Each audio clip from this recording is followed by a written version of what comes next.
back to another episode of the Criste Cast. Today, I am honored and excited to introduce my next guest, Timothy Ruppel. Since meeting Tim, I've had the opportunity to work with him in a few different places in a few different states. And one of the first times we hung out was at the biohacking conference over in Miami. And then after that, a few months later, we actually got to go run around Wyoming and Colorado while we were looking at a bunch of mining reclamation machinery and doing a bunch of drone shots and just kind of just checking out different places, getting some work done for some clients while bonding at the same time. It was really nice to get to know Tim on a deeper level during that trip. And unfortunately, he had some chaos going on in his life during that time, which we're going to talk about in the podcast. So go ahead and take a look at this one. It's definitely worth watching all the way until the end. Timothy is a very interesting person with all kinds of experience in different facets of different businesses and with different world leaders and business leaders of really all sorts. He's, again, an incredible person full of just incredible talent and invaluable things,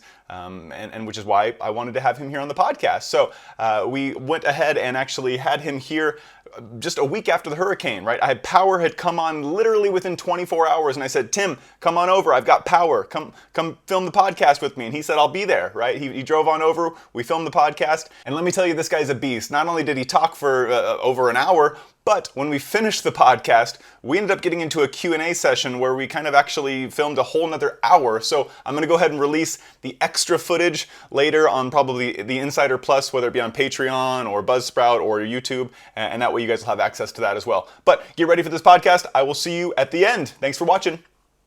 All right, this just in. Tim and I are hanging out in the Wyoming mountains. That's right. I gotta push the button so that there he goes. Yeah, there he is. We're gonna do some really cool video out here. It's gonna be insane, and it's snowing on us. It's snowing. All right. That means it's meant to be right this moment.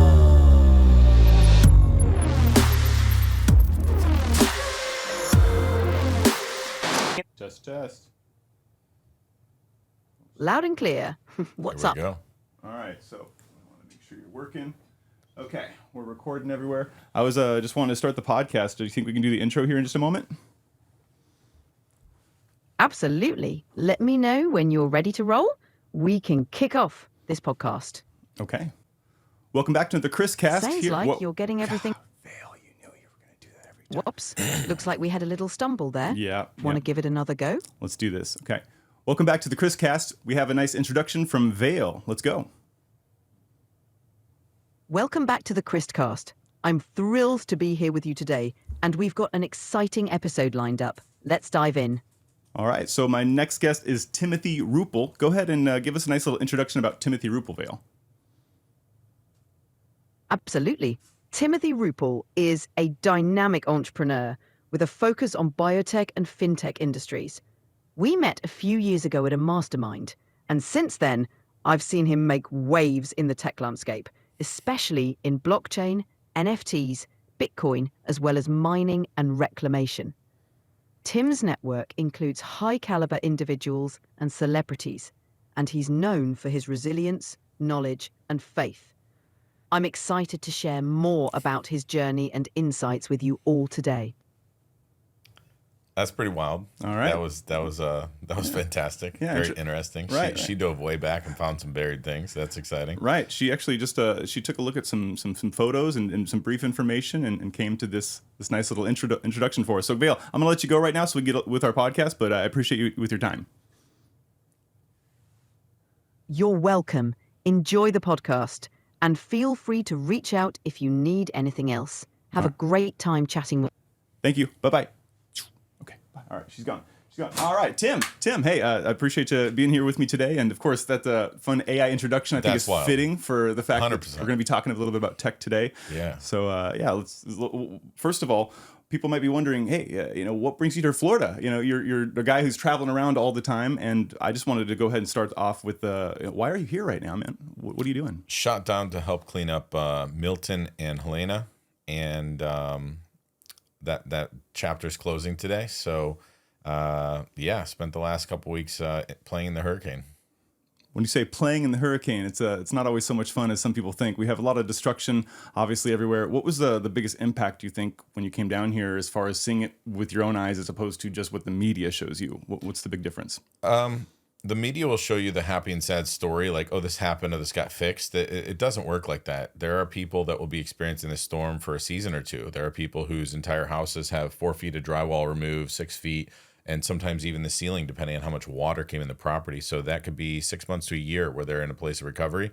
And at times, this is that person's sole home. So they don't have a backup place or place to go. So they're literally coming in and sleeping in a new mattress in a house where they can see all the way to their garage.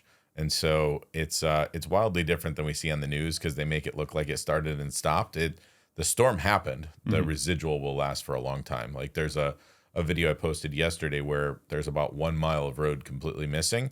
And when I talked to the Department of Transportation guy, or the local guy who said he was communicating with them, he's like, yeah, we're looking at at least a year. That's for a road.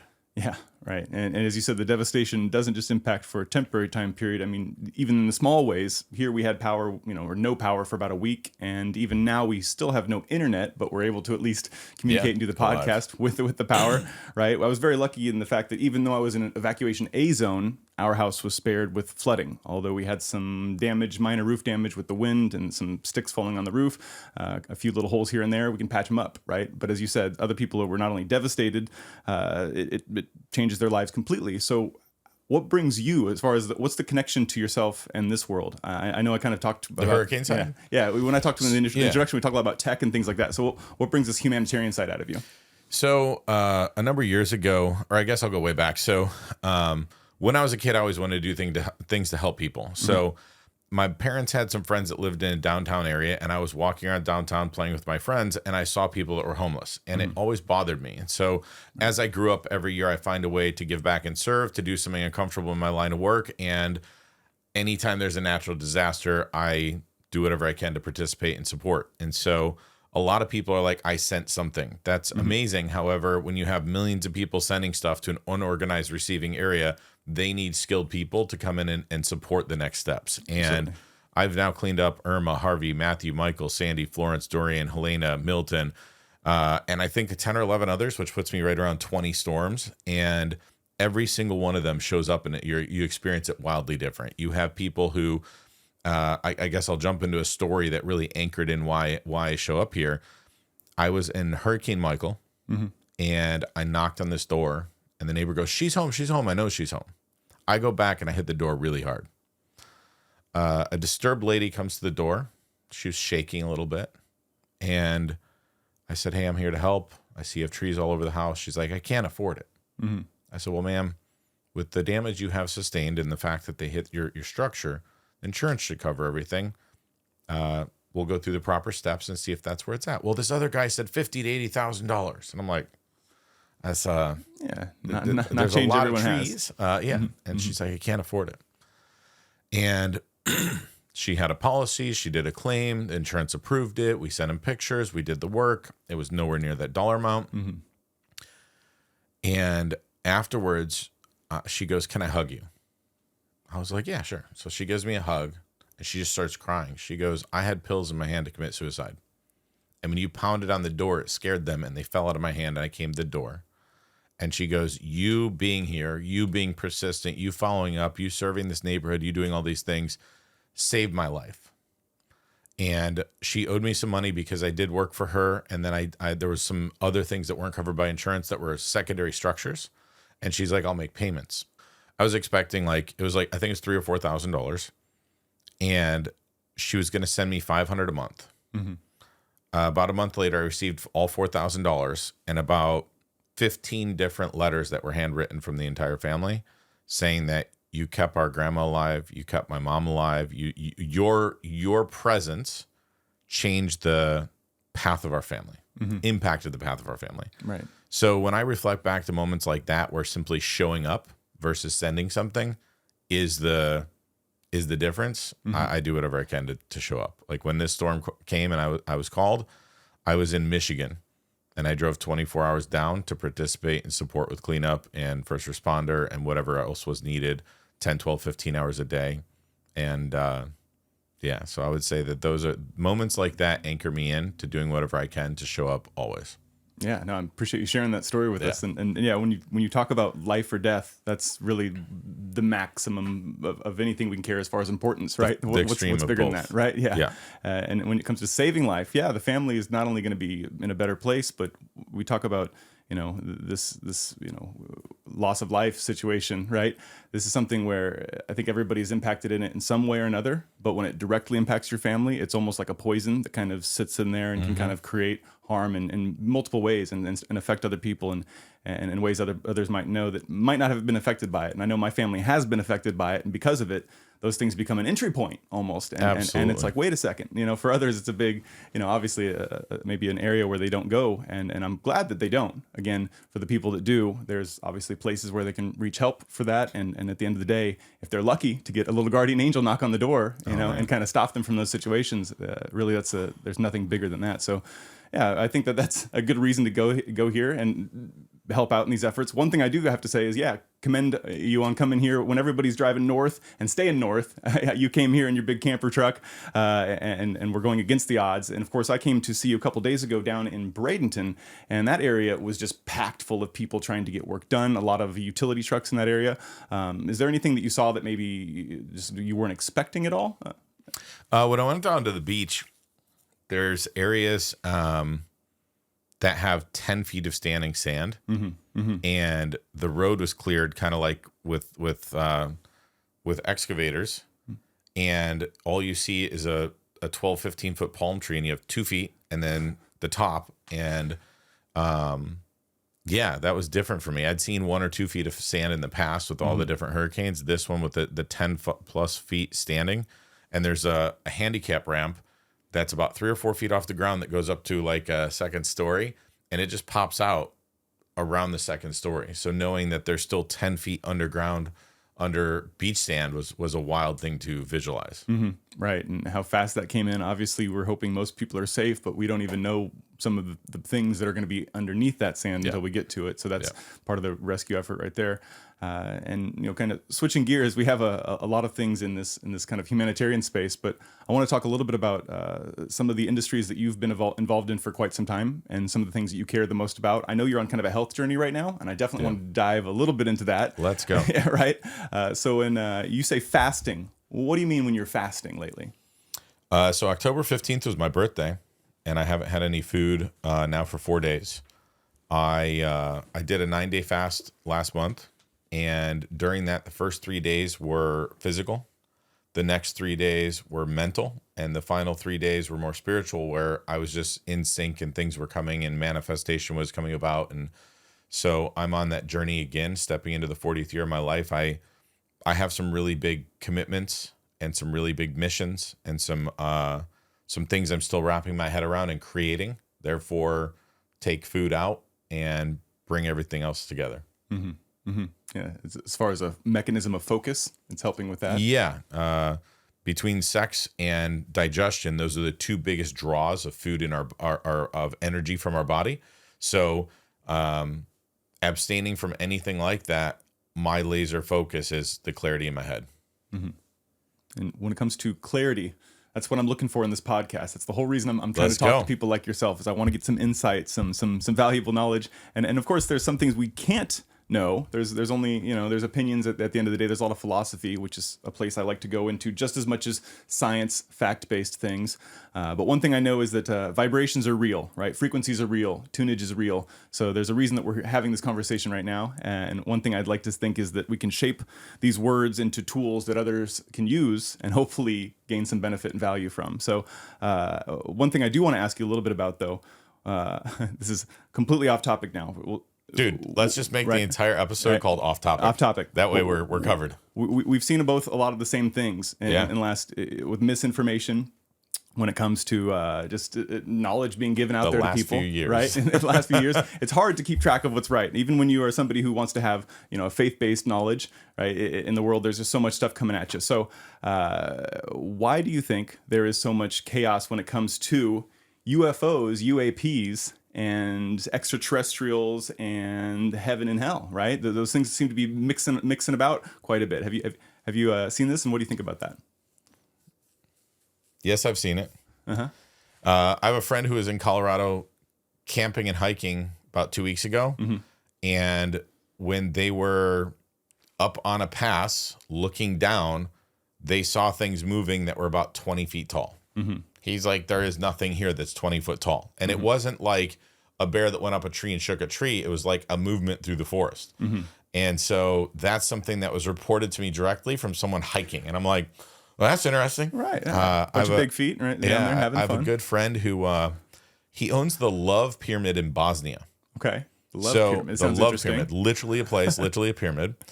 And a few years ago, I was sitting. I was attending a Tony Robbins event.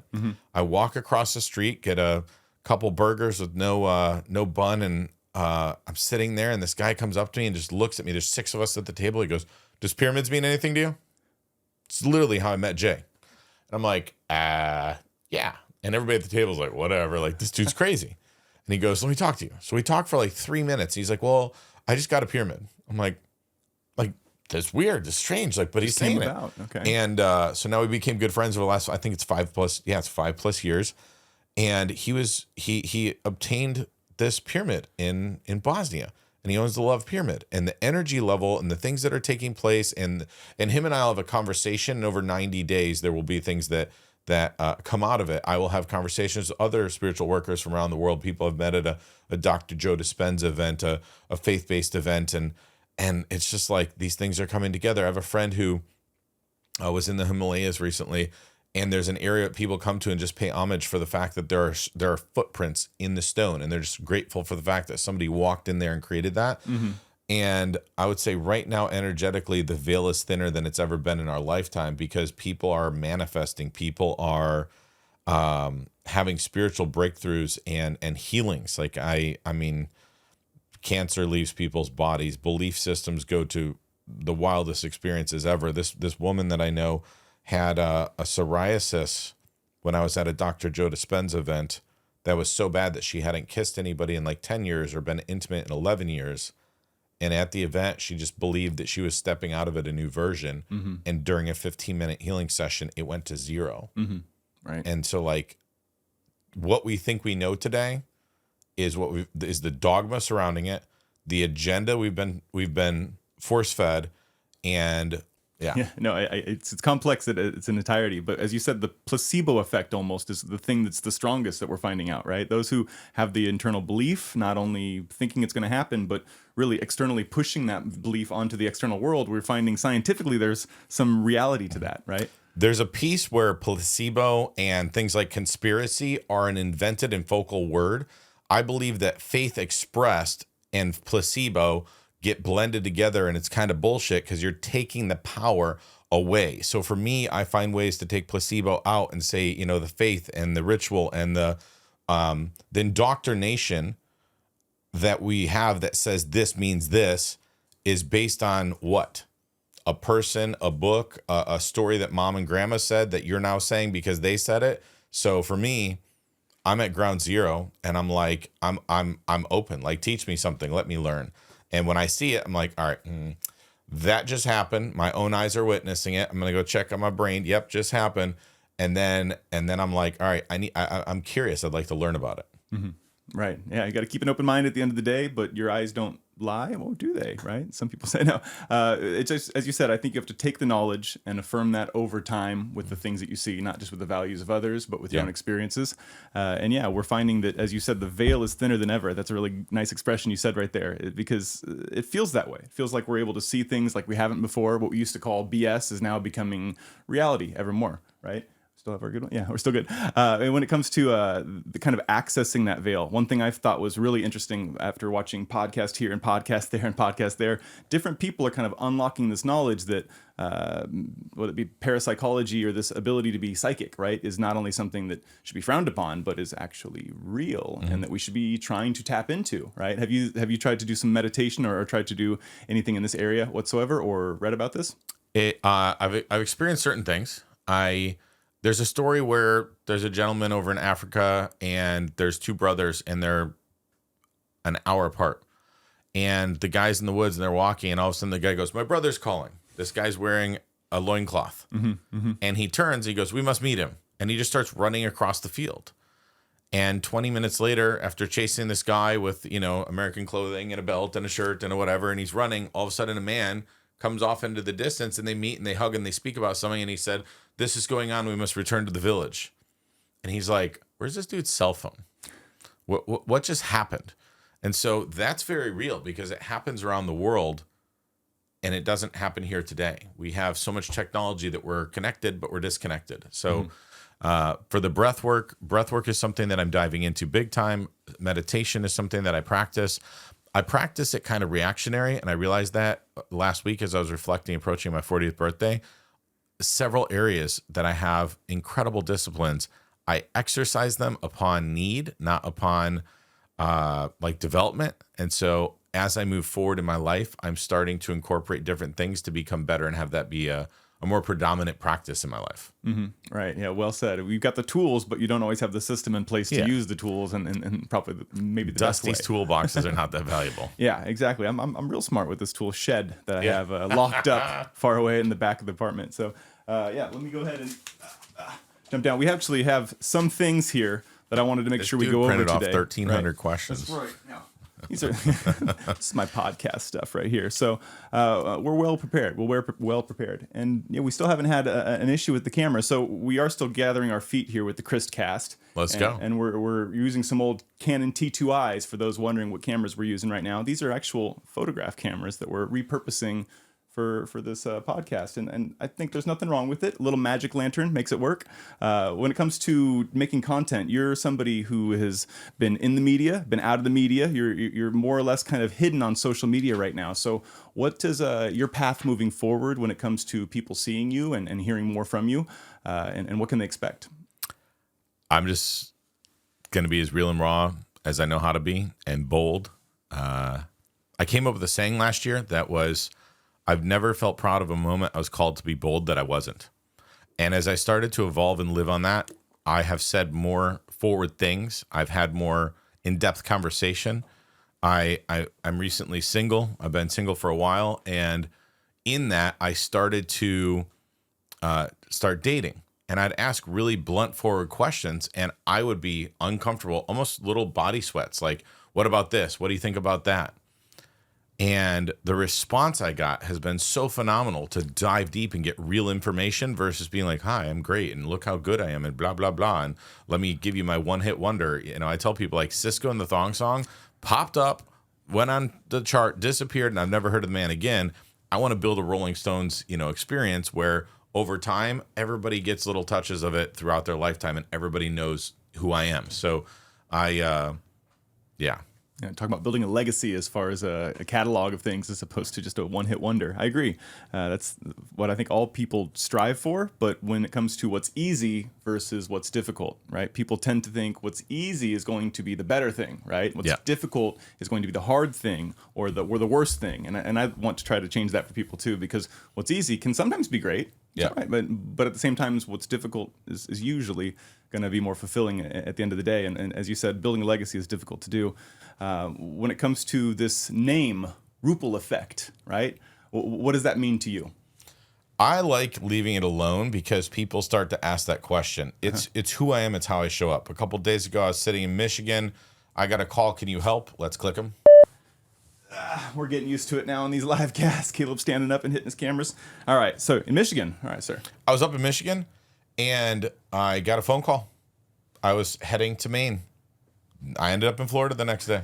So that is how it is. I get calls and opportunities of fantastic individuals, and I show up. That I would say that is it. The Ruppel effect will be continuously unfolding. That's a good way to put that, for sure.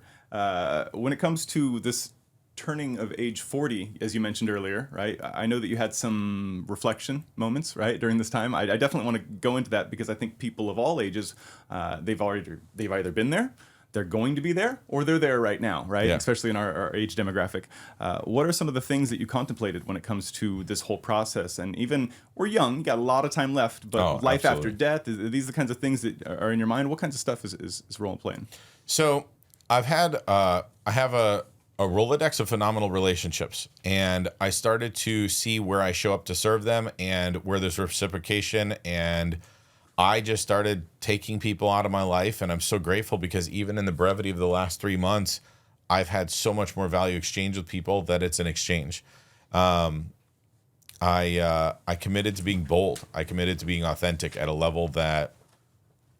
Keep going. Sorry. You're good. Just want to make sure this one. We got a little break in our third-person view. Committing to being bold. All right. Keep going.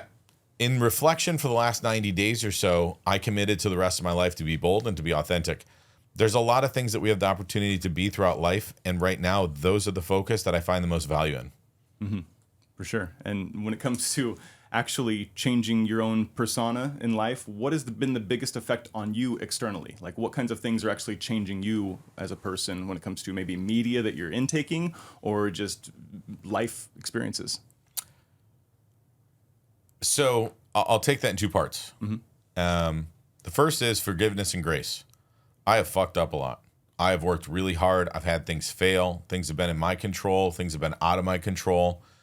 And as a human being, we tend to bring stuff from yesterday into today. And the more that I have the ability to be in the moment with real, raw, authentic experiences, the more powerful my outcomes are. So that would be the answer to that. The media and the content that I consume, I break down several ways. I do 30 minutes of scrolling a day. What is something that I can hear that day that will and can impact my life? This morning I got up, third scroll, something popped up, boom, I left it on repeat, jumped through a shower, no more scrolling today. That was fantastic. It anchored something in my head that allowed me to think a little bit different, and I find immense value in that. Every now and then I'll take a month and I won't scroll at all. Zero. The other thing is every 90 days, so this is the final quarter, every 90 days I'll pick somebody to mentor me. May it be a Tony Robbins, a Jim Rohn, a John C. Maxwell, Patrick Bet-David, whoever the titan is, Gary Brecken, his content around health. I go after it and I download everything I physically possibly can into my head. That way, in consuming the entire individual's content and library, I'm able to emulate it. I'm able to share it. I'm able to live it. I'm able to embody it. If and when I have in the past gone through, I read 130 books in a year. And like, there's a blend. There is not there. Like, if I read all of an author, I'd understand more about the way that they think, they show up, they present themselves in the world. By reading 130 books, a book every 3 days ish, math wise, I had a lot of information and it was very blurred. So I think that more precise in this stage of my life is valuable. When I was younger, I wouldn't change a thing. Going through every single book gave me the ability to understand that leaders had habits, habits had patterns, patterns had rituals, rituals created principles, principles created who we are. Like, it's a stacking effect. So all the information that I've collected created who I am. There's areas that I'm phenomenal. There's areas that I lack, and I'm so grateful to be recognizing them and stepping into them. For 15 years, I studied health and wellness and didn't apply a damn thing. I was almost 300 pounds 2 years ago when you met me. I had cracked 300 pounds. That is unnecessary. That is absolutely ridiculous. Whenever I sit down with people, I'm solving all these people's problems. I'm like, have you tried this? Look at this. It supports your body. What about this? Try this. You don't do that. Why didn't you do that? That was 4-year-old information. Do you think it's time to hit the next software and update what you're taking in as information to live a great life? So that would be your answer to those two. I appreciate that. And yeah, as far as what better application than doing the steps yourself to then reaffirm not only your knowledge, but then to have more input, right, from that actual first-person perspective. The benefits of health can't be understated. And one thing is, as we both talked about, focus is something that I have a lack of quite often, right? Even to get this podcast going took way too long just because trying to always have not just excuses, but real life things that come at you if you don't apply yourself to try to make things happen, right? What has been the biggest pullback on you when it comes to becoming this person, becoming, where you are right now? What do you feel it was something that you kind of had to overcome that you now don't fear or don't, fall victim to anymore? Damn. I have fucked up a lot. Mm-hmm. I have had incredible successes in my life. Putting each one of those in a box and letting it be. If I lived in my success and told the story from a long time ago, who am I today? How are you avoiding falling into the pitfalls of the past, right? And how are you staying positive? How are you staying motivated? And how are you being basically the person you are and not falling victim into the things before and, being overweight and doing those kinds of things that cause those reactions? I took all the sugar out of my house. So I don't have access or proximity to things that I should or shouldn't be eating. So it made my life a lot simpler. I took all the noise out of my life. It became very quiet. I'm out on the road a lot. So when I step out of the existence of my life and into the road show, where I'm at a seminar, a conference, I'm on stage, I'm listening to somebody, I'm learning, I'm meeting somebody, that is that setting. The second I come back, everything is very simple. So I made my life quieter in order to make it louder. I will be on more stages, presenting to more people, adding more value. In that process, I have released and reduced the access and the information and the access to me. So it becomes, that's the formula. So less people have access to me. If it impacts and adds value, I go and do it. If it doesn't, I'm not. And I'm looking for things that are 100x, 300x, not ones and twos. Save your time. What was the last podcast you listened to? Joe Rogan. Joe Rogan. Can't go wrong right there. When it comes to Joe Rogan versus other people out there, what makes him attractive? He has no filter. Right. So if there's a question that's like, man, I don't know if you should ask that, he's like, here we go, boom. It's The question is asked. I operate very similarly. Patrick Bet David delivers bomb questions, dropping bombs with Brad Lee. He does it. He just says it. He's like, this is something that people won't talk about. Let's talk about it in its entirety. Yeah, there's a lot of value to be said when it comes to opening those, cases. All day. I agree with free speech, as I've mentioned multiple times, and I want people to talk about things because I think when communication is happening, we're growing. Even if somebody says something crazy, now people get to hear the crazy thing and they get to go say, hey, here's why that's crazy. And if they want to present that case, then they start coming up with proof and reasoning. And over time, we create this database of knowledge that I think makes us stronger and more robust. So right now in your life, what's your main focus? I know we've talked a little about health and biotech. As growing as a person, is there any specific industry that you're focused on, or is it just personal growth? So I'll answer that twice. The industry is longevity. The way that I look at longevity is the highest quality of life for the longest part of your life. A lot of people, there's sayings like die at 30 and are buried at 75. 45 years of hell between your health, your finances, your relationship that isn't on fire is a choice now today because we understand what makes those things that way. I have a friend who told me yeah, my marriage is over. And I was like, well, what are you doing? He's like, calling divorce lawyers. I said, are you calling any counselors? And he goes, no. And they didn't cheat on each other. They were in some debt. They had some pressures. They weren't having intimacy. And I go, here's a question. When was the last time you watched one of your wife's favorite movies that had an intimate scene that had her? And he goes, it's been a long time. You know how it is. I'm like, I don't know how it is. Because if I found myself married to somebody I love and it going wrong, I would find those movies. I would find those things. And we're sitting at lunch. And so I simply said, I challenge you right now to do something for her. Well, we're here. Great. There's apps, there's delivery services, there's Uber, there's a friend next door.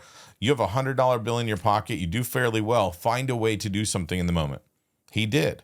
That was 2 years ago. Their relationship's on fire and a baby popped out. So that's it. Right. I completely agree that at the end of the day, you can't control others' actions, but your actions are what you can control. Absolutely. And if you can do some positivity as opposed to the continuation of the negativity, then yeah, you might see some actual changes, some differences. And I see that on a daily basis. And that's kind of that whole perspective flip, right? It's not that he's wrong. It's that there's another option, right? There's another way of doing something. There's another way of seeing something. And I really appreciate that you can see it from that perspective. The fact that you just said what you said. Yeah. So you said the perspective flip. I'm 4 days into a fast. I started some protocols. I've worked out every single day. And it is becoming difficult between the mental power and the body, the energy in the body. And this morning I spent an hour between meditation, prayer, and gratitude, just being thankful for my life, my health, the health of everybody around me. And during that, I was stating things where I needed to be, what I needed in that, what I needed from somebody, what I was for somebody. And I stopped myself. I was like, that is not the most powerful set of words to put around that. And my perspective on everything switched. And I know already because of the people that have texted me in the last 2 hours and the fact that you just said that and the fact that I was on the phone with somebody and I was like, yeah, I'm going to drive across Florida and shake hands and kiss babies. And I walk in, you're like, here's my baby. And I'm like, that was like 3 minutes later. I was like, no way. So the way that we show up and the perspective, super powerful, super valuable. Yeah, very well said. And I think that showing up is the thing that people want to do, but that's the hardest part for people is showing up, right? When they don't feel confident yet. And that's kind of one thing I want to hopefully do with this cast is help people kind of maybe break out from that feeling of where they want to be and where they are. And getting that confidence to take that step, right? By listening to other people talk about not just their experiences, but some of the faults that they've gone through, and hearing that it's okay to make mistakes, as you've 100%. said right before. Not only is it okay to make mistakes, but it's actually the requirement in order to be a robust and fulfilled, wise person, right? Everything. And one thing I try to tell my son always when it came to video games, he broke his tablet when he was 4 years old, smashed it on the ground, right? I said, hey, you do that again, right? No, you never get a tablet. No, you don't get upset when you lose a game. You get excited. You say, hey, I lost, which means now I can do better, right? Now I can actually figure out what I did wrong, which is going to show me what not to do. And now you take that perspective with life, it becomes a little more fun. And from somebody who was really afraid to ever make a mistake in front of other people and ever show any faults, this is something that's completely changed my life, right? This perspective of, hey, not only is it okay to fail, but if somebody's laughing at me, haha, to you, because you don't know how the game's actually played. This is all day, right? This is the way we're supposed to do it. And if I make some mistakes or say something wrong or look goofy on a podcast, bring it on. Criticism right? doesn't come from the front. Criticism doesn't come from the front row. Right. You nobody above you is saying, you did a shitty job.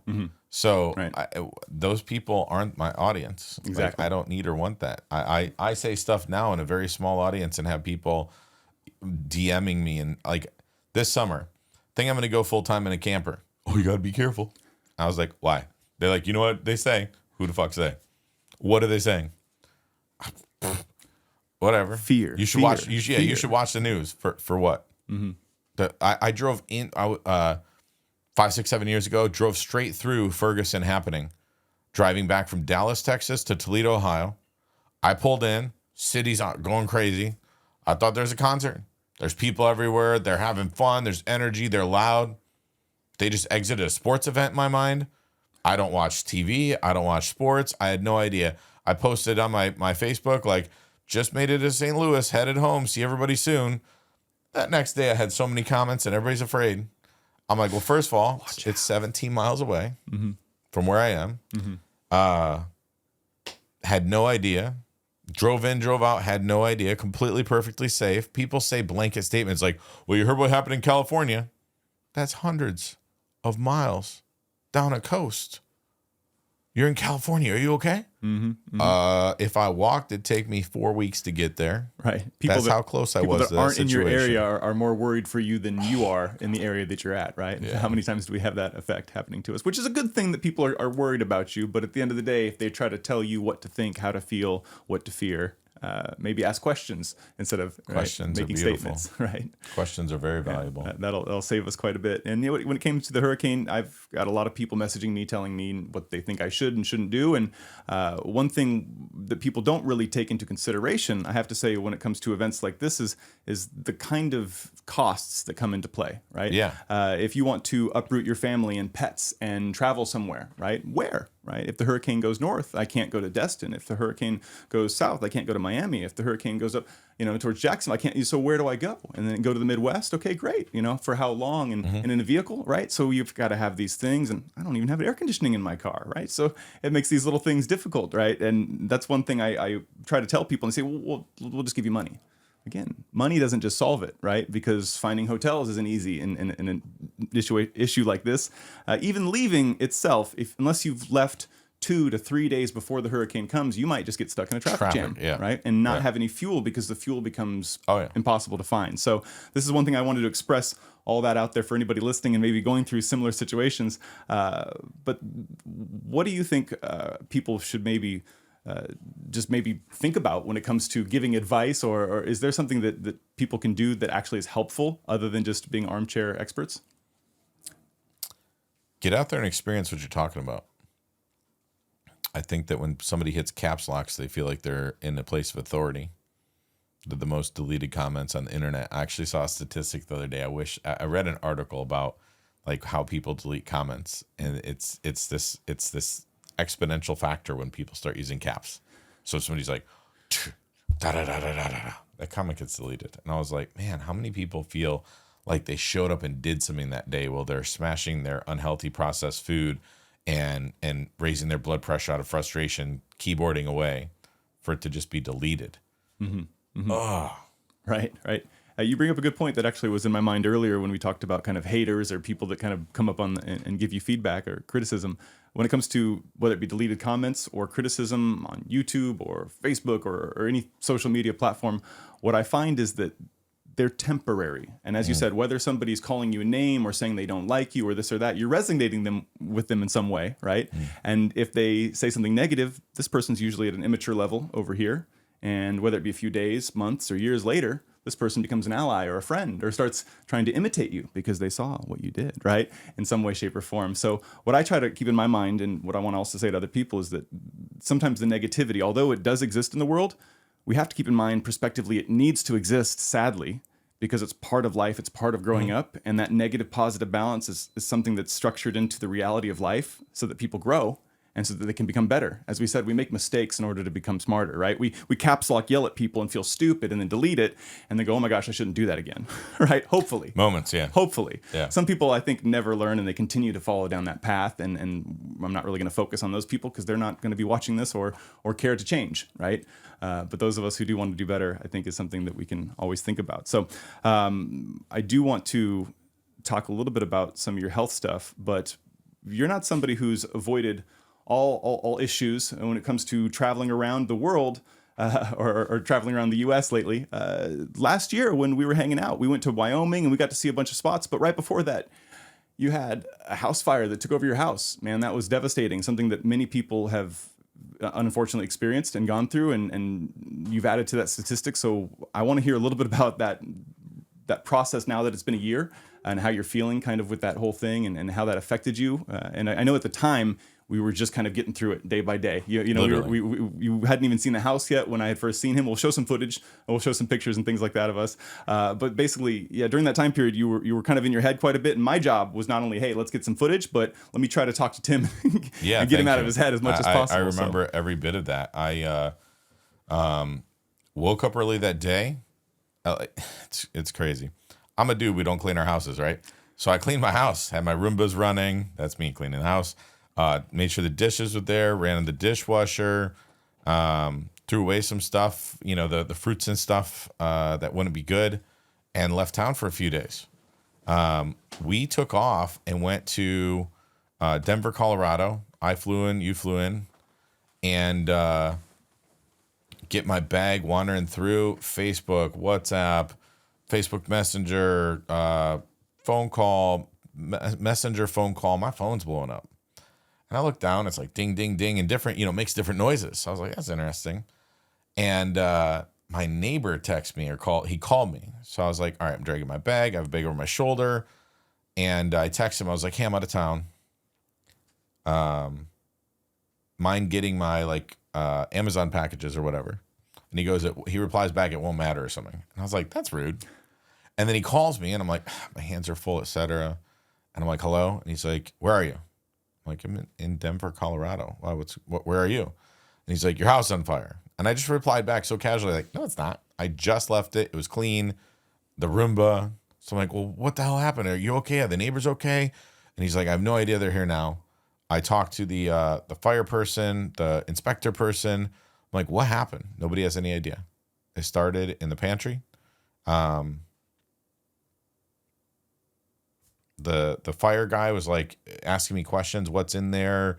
Do you have batteries? Do you e-cigarette? Do you vape? I'm like, I didn't know there was a difference. I guess there was a difference between the two. He was explaining to me one is a big cartridge, the other's a little tiny thing. I'm like, no, I don't do any of that. I don't have any of that. The only thing that we came down to a resolution a while later was a girlfriend of mine, Sydney, and her boyfriend were interested in moving out of her parents' house to have some privacy and their own place. And I traveled a lot. So I was like, I think that this might be a good thing for you guys to basically rent the first floor of my house. I'll have my master bedroom. You guys have access, etc. And so I had taken a video around the house. So I went back and reflected on that and found a pack of batteries, a little bin of batteries. So I think that the only thing we came up with was that during cleaning or the batteries on their own, in proximity to each other, touched and created heat and created a spark and an arc, and that was it. In reflection, it's a lot less emotional. In the moment, you were there. It was fucked up. Like I woke up, had a beautiful 4-bedroom, 3-bathroom house. I went to bed, and at the time, I told you, I was like, they said everything's okay. It was just a little kitchen fire.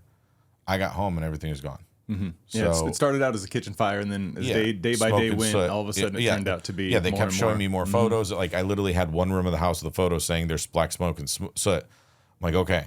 And then by the time I got home, and they told me like it doesn't matter, the smoke had reached everything, and I dry cleaned items 3, 4, 5 times, and it still smelled like a kerosene, gasoline-y.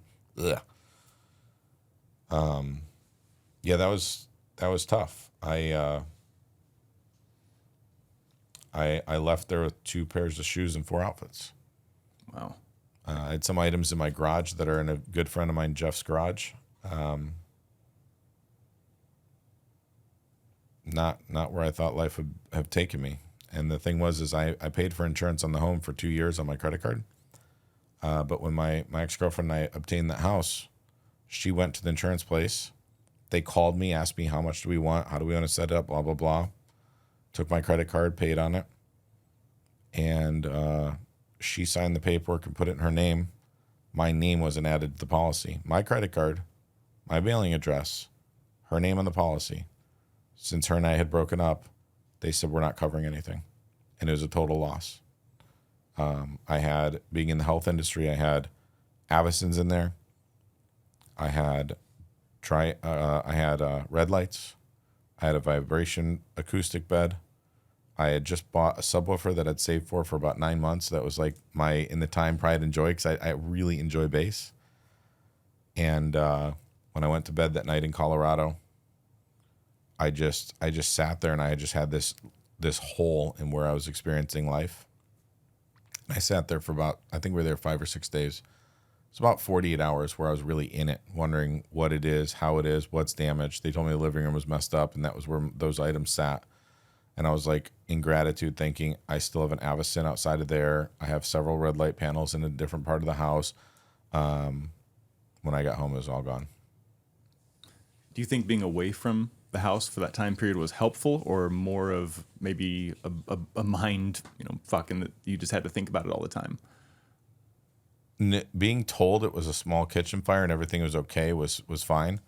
I told the fireman I was on the next flight. I called you and said, I don't know if I'm doing anything, I'm heading home. And then he goes, you can't go in it for a couple of days. We got to do our inspection. So that allowed it to become less of an impact in that time. Once I got home and saw the exponential devastation over what I was told, that shifted for me. Mm-hmm. Because I had T-shirts from 20 years that were band T-shirts or event T-shirts or concerts or church events, and they're all gone. Right. I did laundry at one of the neighbors' houses a few times, and they bought something off the internet that reduced the smell, and commercial people used with no saving anything. It all came out of the dryer and was horrible.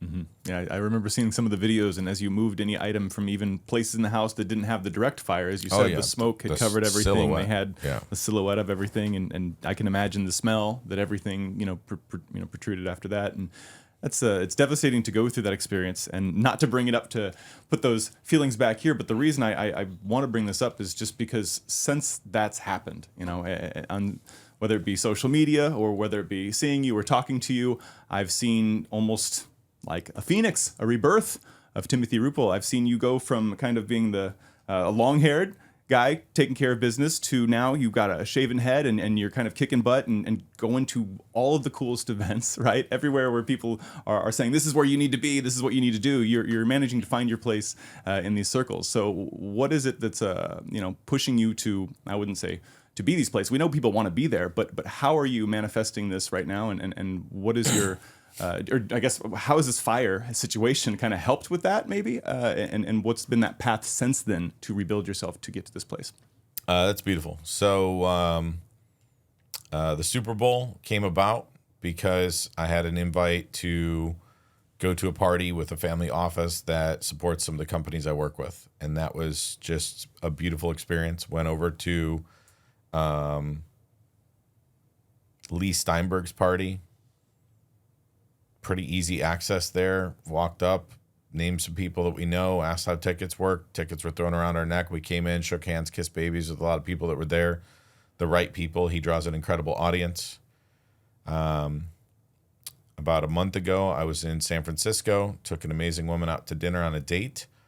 And during that conversation at dinner, I said, what is something I don't know about you? She's like, I wanted to train and pull a card in the UFC. And I'm like, wow, that's interesting.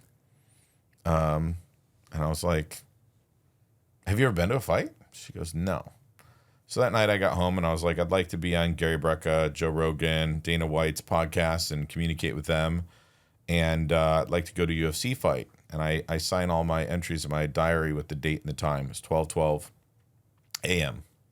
Go to bed, wake up. Friend of mine, Tabor, had texted me, hey, bro, once in a lifetime opportunity, Sunday. It was Friday or Saturday, the day before. And I read the text and it says, I have 2 extra tickets to the UFC fight at the Sphere. Do you want to go? And so I just replied back, yes. And it was the most expensive date of my life. Mm-hmm. And I wouldn't change anything for anything. I'm grateful for the time, the proximity, etc. I went back and we were at an event. The woman was working with me and I said, hey, you want to do something fun? She's like, what is it? I was like, go to UFC fight? She's like, yeah. When? I'm like, we have to fly from San Francisco to Vegas today. It's tomorrow. And she's like, okay. Let's go. And it was a great weekend. A lot of things learned. Mm-hmm. A lot of things learned. And I actually sat in the fight at one point and became really quiet. My buddy was like, were you okay? I was like, I was okay in such a manner that I couldn't express with words or my anything. The fact that I'm waking up living my dream right now. And it's just I would say it's the reward for the boldness, because I'm writing down things at such a level and such a caliber that it's bringing them to be, period. You know, the list of people that I work with and serve, and I'm a homeschool kid from Toledo, Ohio, who dropped out of high school and dropped out of college. And I have presidents, presidential candidates, CEOs, CFOs, world leaders, and people who call and say, I have a situation. How would you approach it? How would you handle it? How would I look at it differently? And I'd say that everything in my life, like people ask me a lot, like, you've been through some rough stuff. Would you go back and change anything? 0 chance.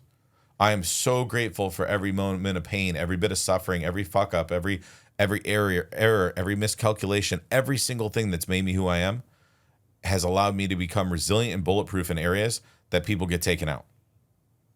So every bit of pain, every bit of loss, thinking I arrived, I got somewhere, and then it goes away, has still built me to who I am and what I get to experience in this life. Mm-hmm. So far. Are you afraid of AI taking over the world anytime soon?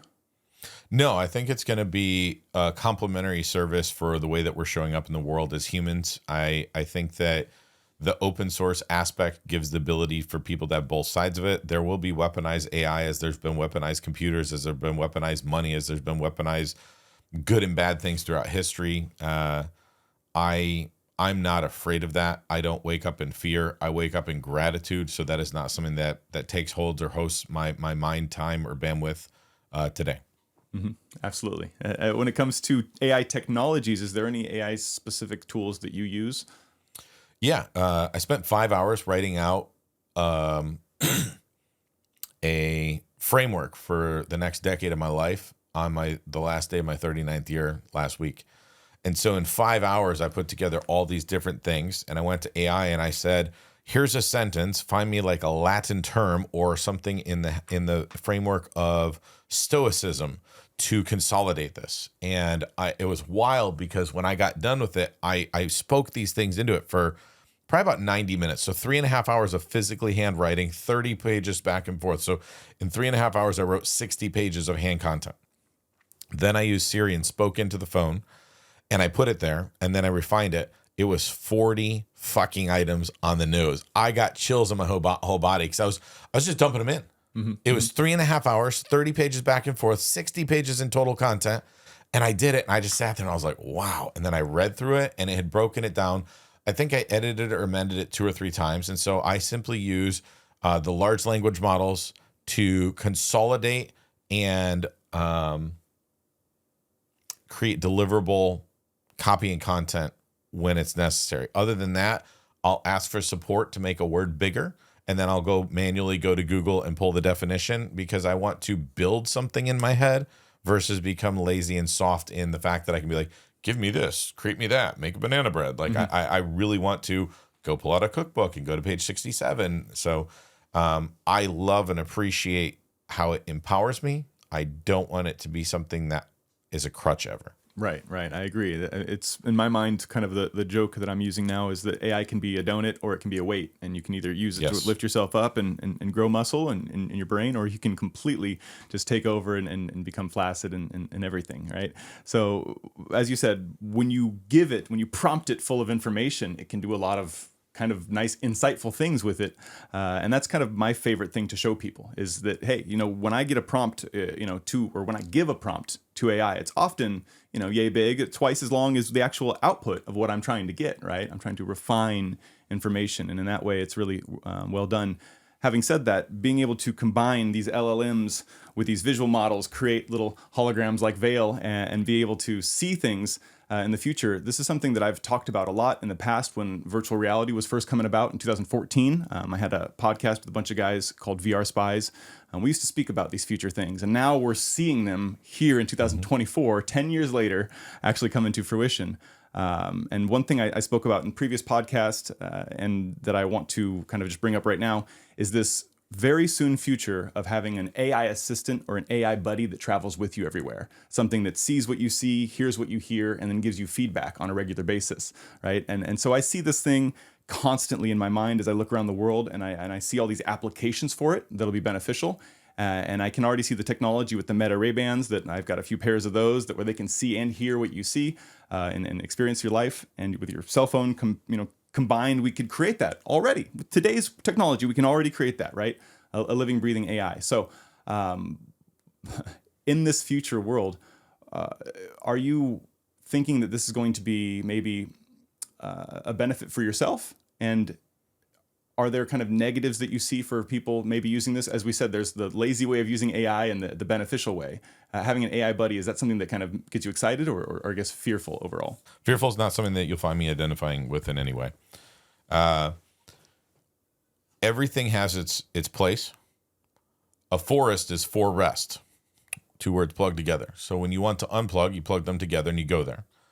As long as somebody plugs in and gets a benefit, unplugs and goes and gets some connection, I don't find a problem with very much that's available today. What I do find a problem with are people that become less functional in their lives, their daily, their movement, their bodies, etc. as a human being. And during that experience, they're leaning into AI too much. Yeah. And when you say leaning into AI too much, there's a lot of people right now that are doing that clearly. When we read the responses to the emails that we get or even some social things, you can tell whether you're talking to a human being or AI right now. I know that's going to change in the future as people get more adept, again, with AI's listening to you and developing its own personality with you. It's going to kind of become you. And that's where I kind of fear for not today's generation, I would say, but in the future generation, when people become over-reliant on this AI buddy, this little holographic guy that talks to you, or, woman or it that, speaks to you and gives you advice. I think people are going to kind of become not just reliant on it, but it's going to, help develop their emotions somewhat, and kind of their emotions are going to be set in stone, meaning, hey, hey, Caleb, how are you doing today? I'm excited. Let's have a great day today. It's going to have to pep you up and motivate you. And let's say the internet connection's off because of a storm. All of a sudden, now my AI is not connected to anything. I'm talking to it and it can't give me any feedback, right? So there's going to have to be this reserve of information somewhere that it can apply its personality from, number one. And number two, having that connection with this AI world versus people, that's where we see potential manipulation coming, because where's the source of information coming at the end of the day, right? And one beautiful thing I love when I talk to people like yourself is that you have so many thoughts that are individual to you. And in the future, I kind of feel like we're going to have less of this individual thought and more of this hive mindset thought with everybody speaking, whether it be using Neuralink or having AI. That's one thing that worries me. I wouldn't say I'm scared or fearful of this tool, because I love the idea of it. I'm aware of this. And just because, again, we talked about what's easy versus what's hard. Well, it's easy to rely on something that tells you what to do, right? Especially if it knows the best way to get what you want, right? Yeah. Or can even tell you what the best thing is or what you should want at the end of the day. And that's where it becomes scary, if it's telling people what they want, right? And so this is where, again, I wouldn't say fearful is maybe the best word, but I think we need to be aware. And is there something that you think is going to happen when it comes to technology that kind of goes in your mind? Like, this thing has always been in my head here. Is there some change that you see coming? So, as an advisor to people that have tech companies and some of the people around the world that I've spent time with, our heart math is our ability for our torus field to share electromagnetism with another human being. When we detach from that, society will split.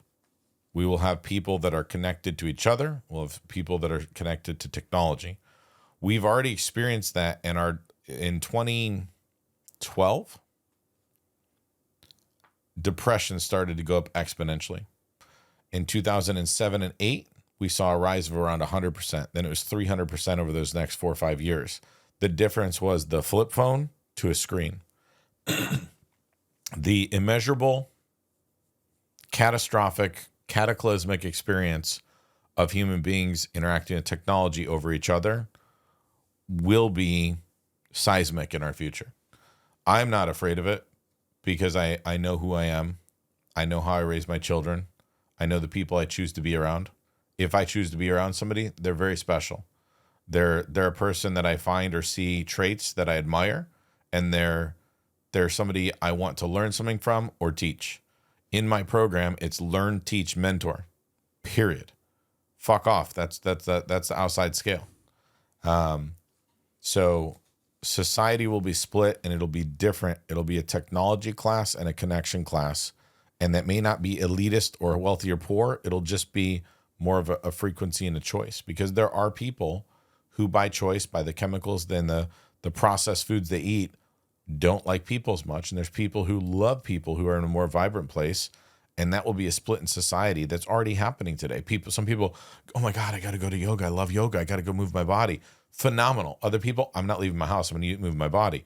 There's nothing wrong. I'm agnostic. I'm just saying that I'm recognizing patterns of the way that people are showing up and the way that technology is interacting in a big way.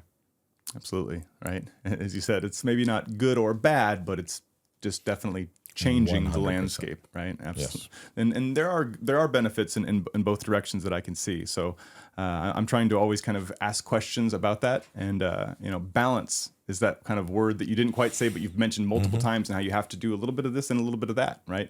If you don't, you become heavy on one side. Yes. And that's something we want to avoid. One last little camera update here. This one keeps going because it's getting overheated.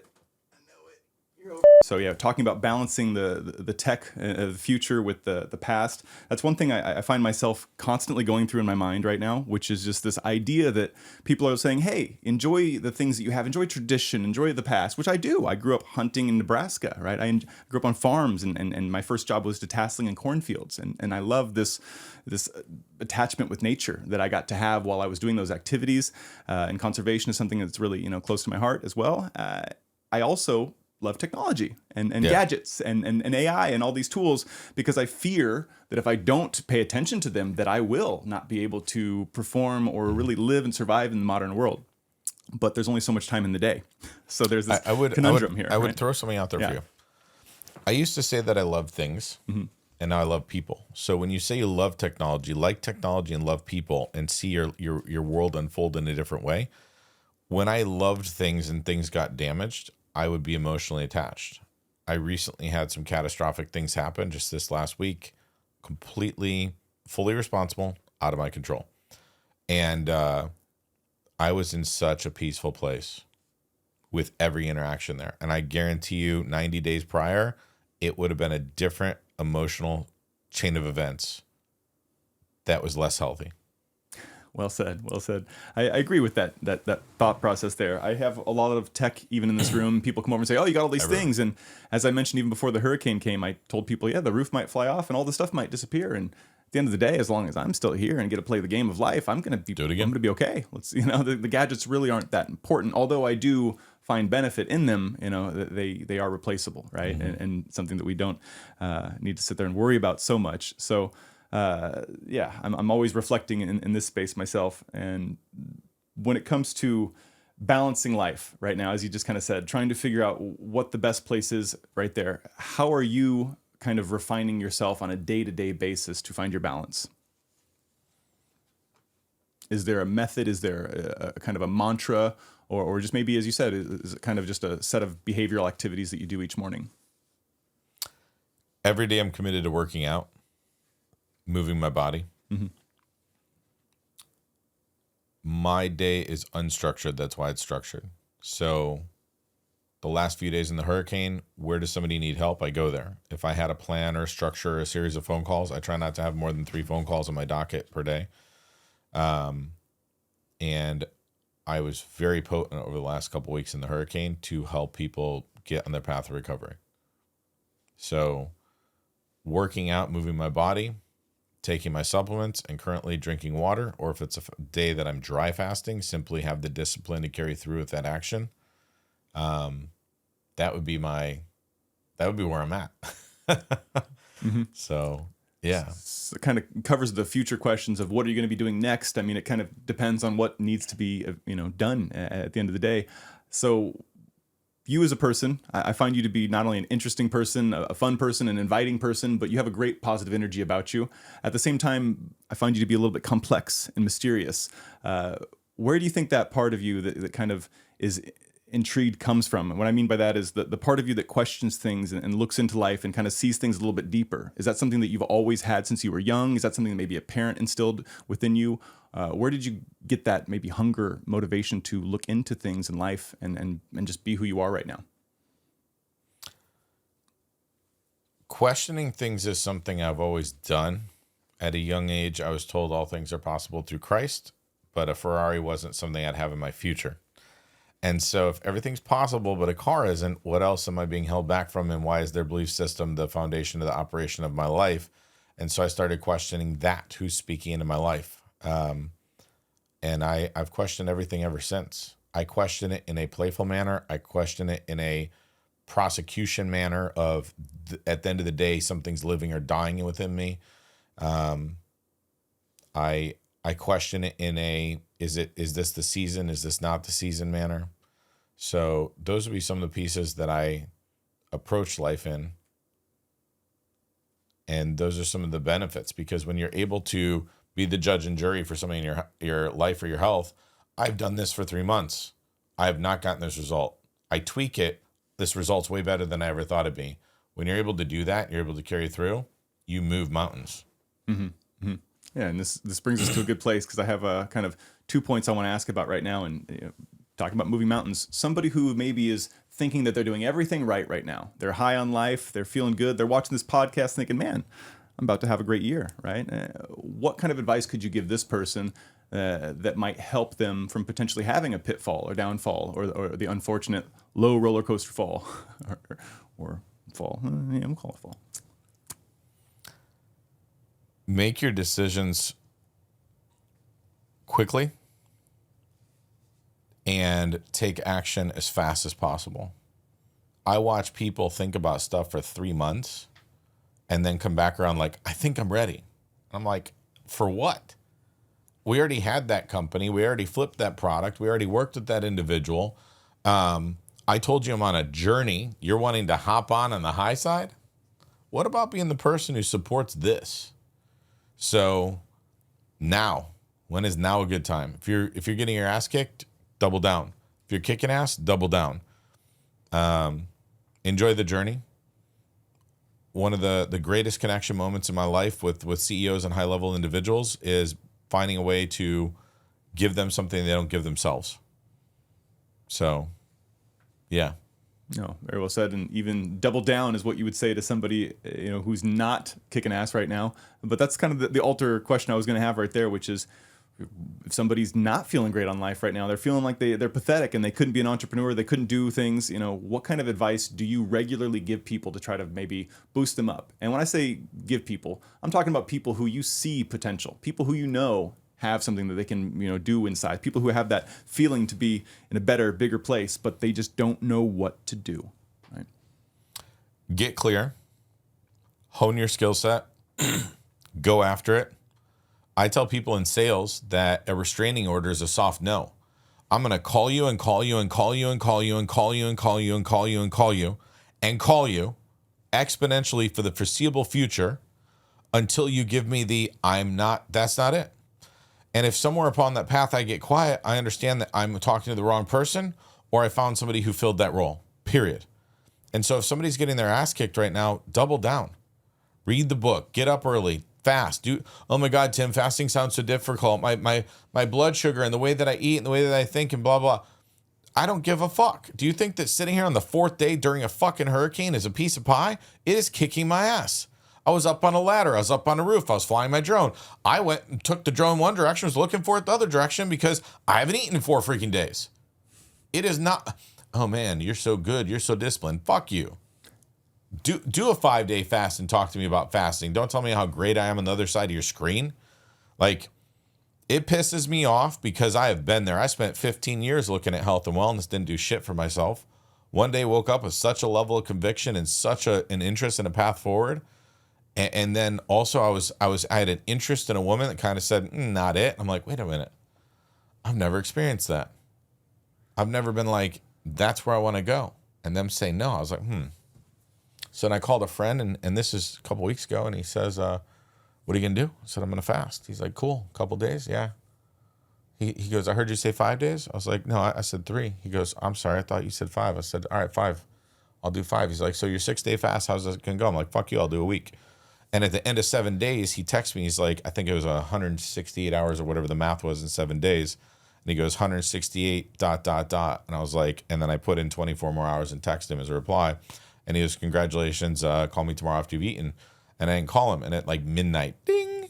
And he goes, bro, you got 3 minutes, stand in integrity. And I replied, didn't eat. And he goes, fucking monster. And I was like, let's go. So wherever you're at, do something difficult right freaking now. I don't give a shit what it is. I don't have the time. I don't have the money. Go feed some homeless people today. Go find somebody that has a fucking problem. Most people that have a problem, like, I'm only making 120 grand a year, sitting in my house. The gym's $100 a month, watching $220 cable. You are the only fucking problem you have is the person in the mirror. It's the only distance between you and what you want. The person in the mirror is the consistent factor that you're going to go to war with. Get to know that motherfucker and scale it to win. That would be my reply. Perfect reply. I think when it comes to trying to solve problems, you can only do what you can do, right? And that's one thing that I've not only learned myself, but am trying to apply on a regular basis. If you spin that guy. Yeah, I got it. Okay, guys, good. All right. So I actually love that reply. And the reason I like that so much is just because I do hear on a regular basis, hey, Caleb, you're such a positive person. I'd like to be positive like you, but I've got a lot of things going on in life right now. There's a lot of stuff happening, right? And then I try to remind people that the reason I'm positive is because there's so much stuff going on all the time, and life is constantly punching you in the face, and you realize, what do? You either show up and smile and kick some butt, or you let it take you over and you get bruised constantly, and it hurts and you cry, and that becomes boring over time. So again, when I get hit in the morning, I wake up and say, I want to have a great day. I'm going to have a great day. And other people are going to come at me and choose to try to do what they want to do, positive, negative, and that's their choice. But living transactionally is something I don't have to do, right? So I really appreciate when you said that and saying, hey, fuck you guys. It's not always easy to be positive, but at the same time, it is when I remind myself that it's a choice, and I can either be a grumpy guy or I can be a happy guy. And I like to be a happy guy. So I'm going to choose every day to be the happy guy each morning, in spite of the punches to the face. Even if the hurricane comes and tries to knock us down for 7 days with no power, no. We're coming back. Whatever it takes. That's right. And so I don't want to take too much of your time. I know you're a busy guy and you got to run around. Bro, I got hours. Let's go. A whole bunch of stuff. All right, let's go. AI and filmmaking. No, this is one actually big subject. When it comes to people are watching this often in the tech industry. When it comes to AI copyright, what's your thought process on AI stealing people's work or stealing, I guess, jobs in that sector? Any thoughts? Everything has an evolution. This is where we're at today. It's not going away. That's an agnostic reply. I'm not saying that somebody's right or somebody's wrong. I'm saying this is where we're at today. Copyright is something that's going to be run over very quickly because of the fact that AI can so quickly articulate another similar word with another similar meaning and even evolve beautiful copy that people put their life's work into in moments because of its access to the large language model, where it has trillions of variables, and in seconds we're getting replies that could take days to write manually. And yeah, I mean, there's really no other follow-up to that one. My next question is AI art still art?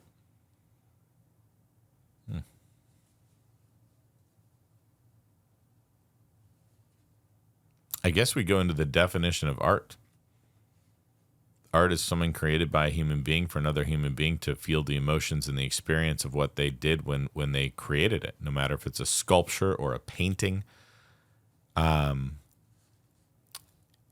AI is art of a computer, so it's an electronic experience. I saw something that was prompted and 3D printed the other day that was fantastic.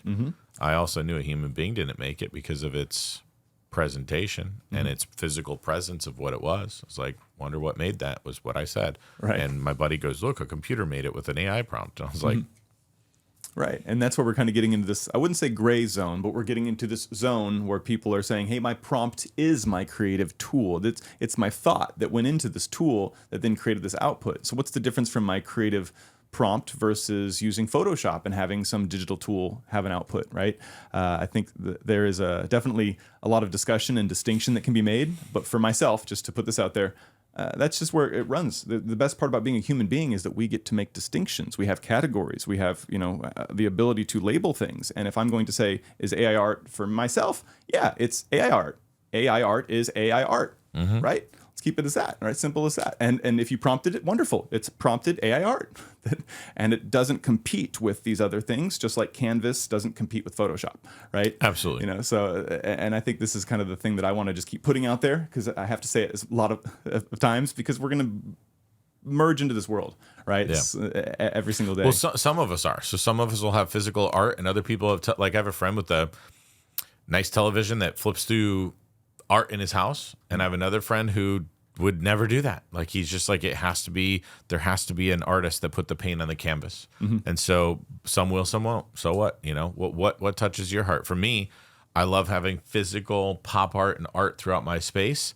And I also like the idea of having a very high quality television that reflects on some of my drone footage that I've flown traveling the world, from the coast of Italy to a few days ago here in Florida, to the coast in California, to flying over my daughter driving through Moab this summer. Like, right. all those moments, like having a day, days, and I walk in and there's a memory that touches me. Yeah. That's my art. Yeah, having that visual memento in that space. And I agree. So when it comes to this technology, what I see happening is kind of the inundation of every app that we have. For example, like WhatsApp, Instagram, Facebook, they have all got this, hey, imagine this picture thing. They can all create at a whim, an image for you. And in the future, I've kind of talked a little bit about these devices, maybe like a magic mirror on the wall, where it walks in, it takes a picture of you, and it can just put you in different scenes, whether it be movie scenes or picture scenes.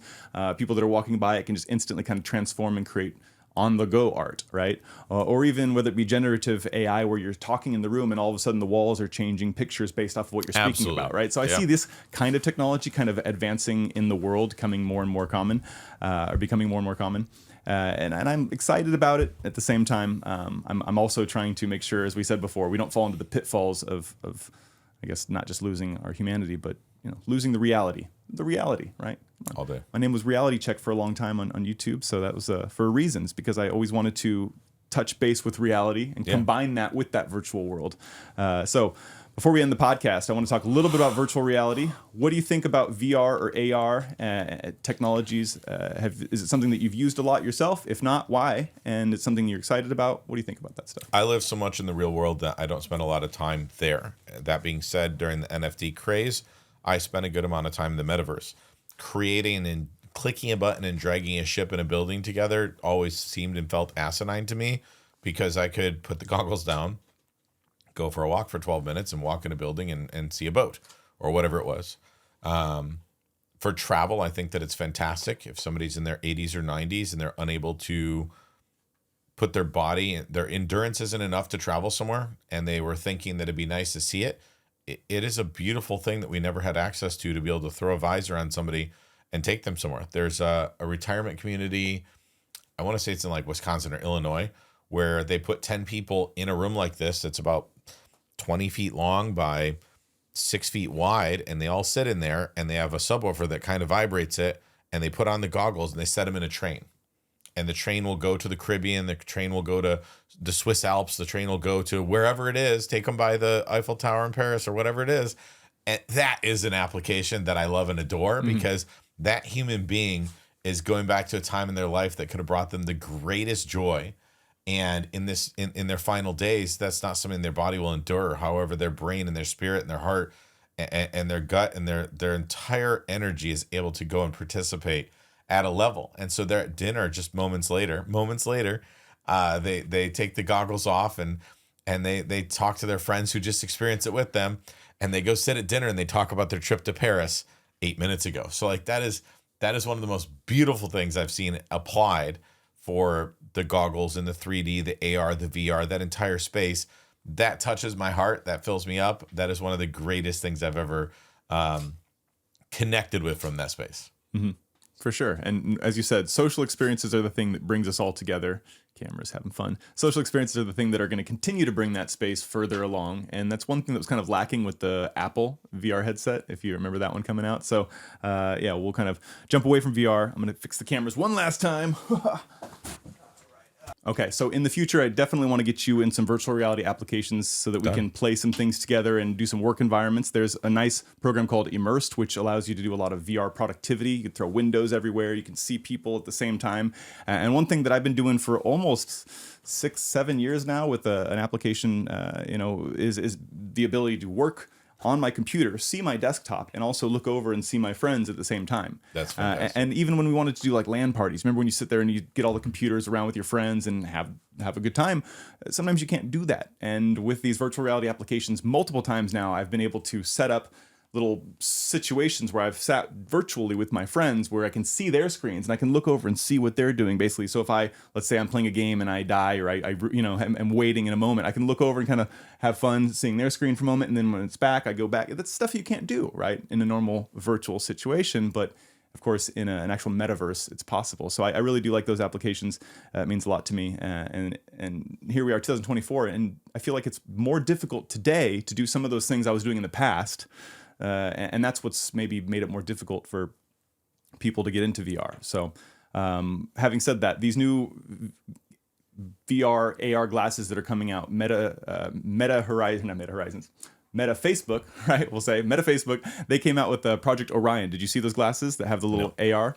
So what they are basically is they look kind of like the Ray-Ban glasses, basically, where they're form-fitting. They're still not quite consumer ready. They're about $10,000 for a development pair of glasses. But what they do is they allow you to see virtual objects in your normal world, right? And they're completely see-through, so you could see my eyes if I was wearing them right now, but I can then put screens around me. And just like we mentioned earlier, we could put a little virtual assistant in the bottom right that could look at us and talk to us and see and hear what we are doing and speak to us just like Vail does. So would that be something that you would purchase or spend your money on? No. And why? I haven't bought tech like that in a decade. The most tech that I use is my cell phone and my drone. I do not actively use a computer, and I do not use email. So for me to integrate in something else, I want my life to be very in person. That's why I drove a couple hours to be here today, and I'll drive a couple hours to see someone else face to face today. And it's brevity that is value to me. I've had breakdown in communication as simple as text messages where my heart was in the right place and my words weren't. And therefore, moving forward, I'm spending a lot of time with voice notes, videos, and not replying. Sometimes it's good to actually take a moment, think before you speak, right? Dear God, yes. Some benefits of course, past knowledge comes to us all the time. And so in honor of your time as well, I want to get to one little nugget here through each podcast. And that is, I want to ask each person, what are the basic ingredients to success to you? And when I say this, big question, right? Because success can mean so many things. And I understand that. So we're going to have multiple times to talk to each other. This is one of the first of many. But right now, based on kind of what you're feeling, what kind of ingredients do you think are necessary for you to have success in your life right now? Congruency. I would say that there's a lot of people out there who talk a lot of shit and show up a certain way, and they struggle behind the scenes. And I've spent a lot of time with phenomenal humans who do that. I was one for many years. I've not arrived anywhere, so I haven't stepped fully out of that category. The last few days were difficult. I'm out 4 days fasted, working on a hurricane, hopping on and off a ladder. I struggled. Waking up was difficult. Going to bed was difficult. Quieting my mind, being focused. Some of those things are very real for everybody, for me. So being authentic and being in congruency. If somebody is full of love, they aren't fearful. So if you're afraid to do something and you tell everybody about love, get in alignment with yourself. If you want to become stronger, go to the gym. Do the hard things. We said hard things earlier. I'm in that place in my life, so I can speak to it with absolute authenticity. Every single ounce of me is pursuing consistency and being congruent with what comes out of my mouth and what actions my feet take. I have some of the most beautiful human beings in the world in my space, and their words and their feet do not align. I asked a handful of men that have known me for more than 10 years, and they said that I used to go like this with my words and my feet, and 100% of them, 22 out of 25 gave me a text reply, or I even got 4 and 5 page emails from them, which meant the world to me. That regardless of what obstacles come up, things are coming back into alignment where I will do whatever it takes based on what I've said. And so finding out that the people that see me, that know me, are reflecting on the fact that I'm diving in and doing what I say and saying what I do meant the world to me. And so in this time and space, I would say that congruency between my words and my actions, which is where my feet carry my body, are in alignment. And that is delivering the best results humanity will see out of me year to date. And I'm in pure gratitude for it. And as I develop this filter, it breaks my heart to see how many people talk one way and walk the other. And so it deepens the conviction within myself to continuously show up and be the best version of myself so that I can serve humanity at the highest level I physically, possibly, mentally, and spiritually can. I couldn't say that any better myself. Very well said. I appreciate that insight right there. And of course, coming from that honest place, I know that, as you said before, authenticity is something that really shines through, not just with what you say, but the experiences that you have and the ability to share those things. So I really do appreciate your time to get that information to us. And you mentioned congruency, and I think that is a really important word overall. And I have to say, you not only have congruency in your life because you're focusing, but you also have a lot of resilience. I have to say, on your birthday, I got to meet you with my son a few days ago in Bradenton, and we got an extra large pepperoni pizza. And unfortunately, I was salivating so much. You were fasting during this time period, so I wasn't able to share it with you, but I did get to share the smells with you. So yeah, you guys, he was there, and he didn't even touch the pizza. There's no normal person that can avoid that, right? So I would say that you did a great job at sticking to your guns and being the person that you want to be. I'm actually super happy that you're here, right, with us. It's an honor and a privilege to have you in the room on the podcast. And of course, just to be able to have this insight with you and to let the viewers kind of just grow in this place with us, right, together. It's been a really nice situation. So one thing I do want to ask you before we go, though, is there any way that people can connect with you? Is there anything that people can do to maybe follow you or connect with you, or I guess reach out to you if they want to Google more? Timothy J. Ruppel and click on whatever social is your preference, Facebook, Instagram, Twitter, etc. The channels will become more live through the end of 24 and into 25. Absolutely. And as I've been watching you on Facebook and on socials, I've not only been impressed, but excited just to see your journey. and I can't wait to see where you're going to go next. So It's funny because I wake up some days and think the same thoughts. Where are we going? What are we doing? Who are we helping? As you said, when you have maybe less structure in life, sometimes it allows for more structure in your days and allowing that clarity. So again, I appreciate your insight, and until next time, we'll see you. 100%. Thank you, guys. Thank you, sir.